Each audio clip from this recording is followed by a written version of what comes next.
पूरे हिंदुस्तान में हैंगू ज्यादा अगर किसी नुकसान हुए तो बाड़मेर जिले के किसाना रो तो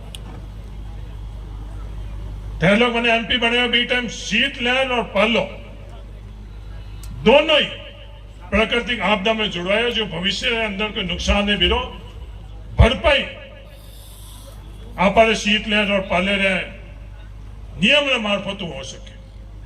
फसल बीमा के संदर्भ में जो फैसला है 20 दिन में बात करी कि जे तो सैटेलाइट की बात करो सैटेलाइट के माध्यम मालो करे न्याय नहीं मिले। बाड़मेर जिले वास्ते 700 करोड़ रुपया ज्यादा नो क्लेम स्वीकृत हो। बीमा कंपनी और सरकार ने बैठ पर और बीमा कंपनी राजस्थान सरकार ने फैसले ना दिल्ली में जा अपील करी। दिल्ली में आप खुद परिवार और कृषि मंत्री मार भी दिन बैठो प्रस्ताव बैठो मैं अपील में गया जिना आराम में नेचो होया कि भाई जिना पंच आप खुद है तो भी मैं आप पंचायत में फैसला होना तय है।